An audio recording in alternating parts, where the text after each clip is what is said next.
Good morning, boys and girls. It's Miss Osmond. I just wanted to come on here and tell you that I miss you, and I hope you guys are having a fun break, but also doing your homework. So I wanted to read a book to you guys so that you could share it with your parents, or your parents can share it with you.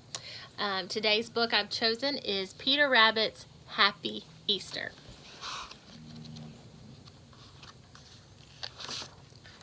Peter Rabbit was feeling very sorry, as he had been a very naughty little bunny yesterday.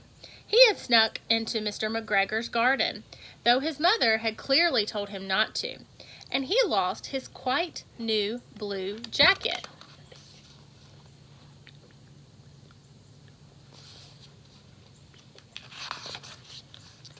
Now Peter was determined to do something wonderful for his mother, so she would see what a good little bunny he really was. Then she would love him more than she loved his sisters, Flopsy, Mopsy, and Cottontail, who never seemed to do anything wrong. And so began Peter Rabbit's exciting Easter adventure.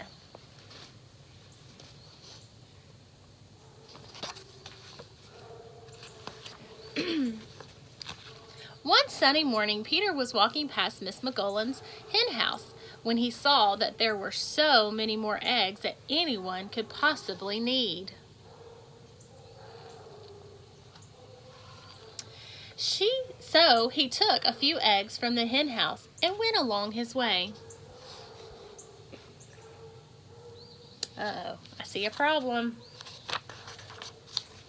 By and by, Peter walked past Mr. Holloway's hen house, where he saw that there were many, many more eggs than anyone could possibly need.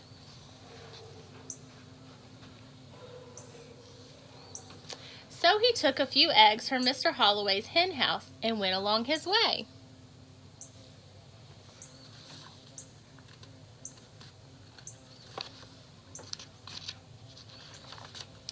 Not much later, Peter walked past Mrs. Jones's hen house and saw once again that there were many, many, many more eggs than anyone could possibly need. So he took a few eggs from Mrs. Jones's hen house and went along his way.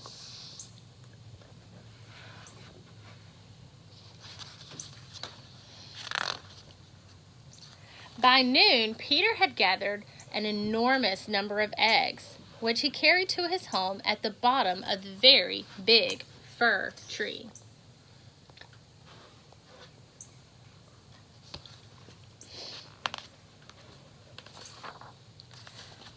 What a good little bunny I am, thought Peter.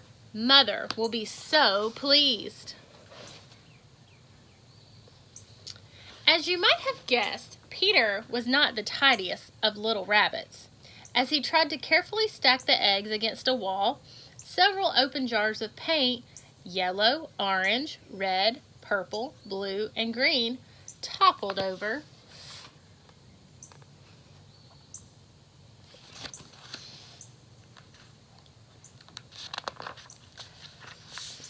And what a wonderful accident it was!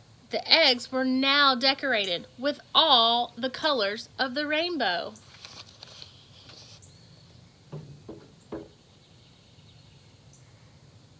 He doesn't look happy though.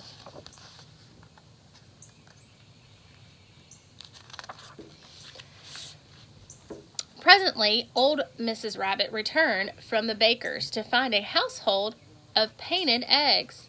"I gathered them just for you," Peter said. Oh, she doesn't look happy either. "Now, my dear," said old Miss Rabbit, quite amazed by the inventiveness of her son's mischief, "while I appreciate your good intentions, you should not take what isn't yours. You really must return these eggs to their owners." So now he's got all those colorful eggs, and he's got to return them to his owner, to their owners.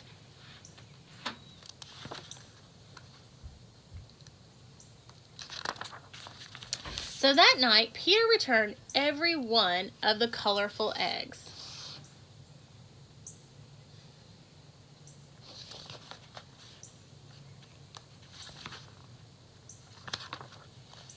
And the next day, Mrs. McGullen, Mr. Holloway, and Mrs. Jones' children, along with the other children of the neighborhood, were delighted by what they had found scattered in their gardens.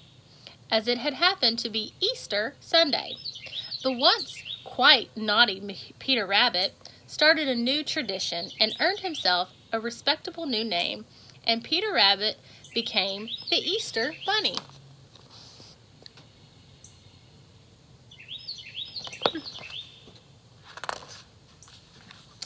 The end. I hope you guys enjoyed that. Had some characters in there and had a problem, but at the end of the story he was able to solve it. So hope you enjoyed that, and I hope that I can record another book tomorrow or later today. Have a good week.